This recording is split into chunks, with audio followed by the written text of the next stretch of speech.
Okay, wanted to do a little bit clearer image, I guess, demonstration of the LEDs without the macro lens on.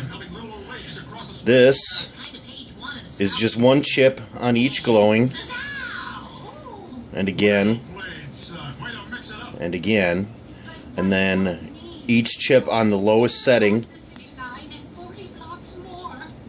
will look just like this. It's actually a lot dimmer than it looks on the camera, but if you look on the UV side, you can see the 3 individual glowing chips there. Again, I can turn them off at will. And then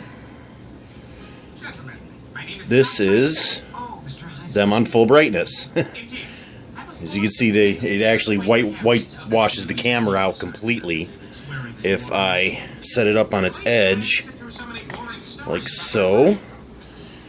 Turn this set off.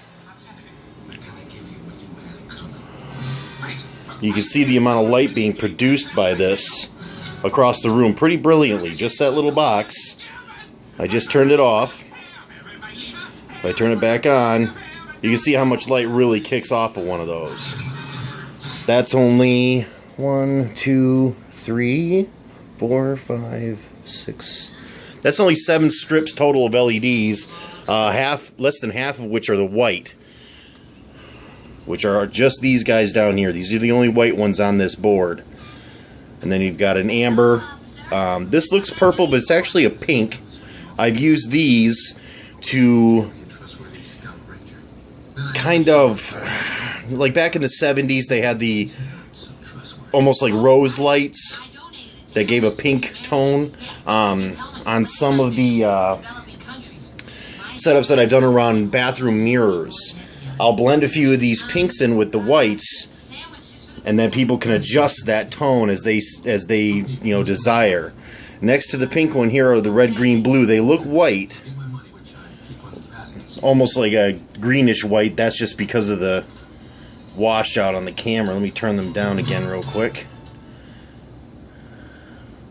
And again, if I select individual colors, there you see the blue of the red, green, blue. There's the green, and then there's the red. And then all of them together. And all of them on a high.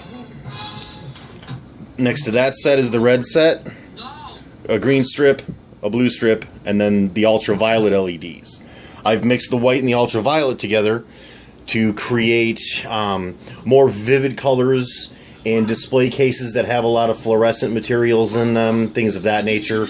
Like every 3rd strip, I'll put in one of these UV strips, and that'll, kind of make the color pop, so to speak. Also, if you look here, this strip here is one where I've done a warm, a cool, a warm, a cool, and a warm and a cool. This is nice. This mimics fluorescent light without the harshness. It gives that real bright white, not too yellow, but not too green, not too blue, but real brilliant. This one here I've used more for living areas, places where people are watching TV and such. And then these extreme cool whites here on this edge, they almost have a greenish look to them.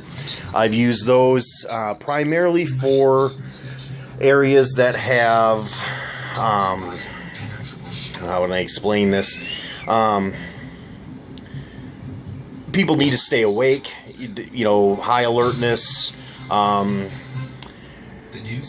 more industrial settings, over workbenches, things of that nature, where you want, that real crisp, bright whiteness without the warm undertones that, relax people too much. I've only installed those in a couple of situations per request of the customer. It's not a very common request, of course. Most people don't want that harsh, cool fluorescent white color, for any kind of workspace, because it is a strain on the eyes. Mixing the two I have found works great, especially in areas like kitchens. I have that set up over my workbench and stuff. In fact, you can see I got 2 sets of lights. That's one set. That's a strip. above my workbench, and it lights up everything very, very bright. You know, you see click and nothing. Under my workbench, I have one LED in each cob lit up all the time, 24 hours a day, 7 days a week. It acts as a night light, and it produces just a mild glow. And when I kick the light switch in, all of them will light up. That I just threw together just so I had some under workbench lighting. Here in the rest of the house, over my wife's tooling selection area, these burn 24 hours a day, 7 days a week on high. That just lights up this corner of the workbench, along with I've got a UPS system for the house and everything. And then here, this is one strip here, and then one strip underneath. I just slammed that together a while back. This is actually the first project I did in this house. My wife wanted something that lit up her little knickknacks and such, and that's what I threw together, tied that in. And then, in my kitchen, you see it looks like a standard fluorescent fixture. It's just wood. It's about that thick. Inside underneath I put some of that plastic sheeting for fluorescent lights. And then underneath, you see the light, and then it takes a second, it kicks on. It's very brilliant. This is a mixture of cool and warm white strips. These are the warm whites here in the middle, and then the cool whites out on the outer edge. And provides a very nice, clean light for this whole area. Colors are all very vivid, and nothing looks, you know, meats and such and apples and stuff don't look odd colors because of it. There you go, some of the little projects in nice clean view.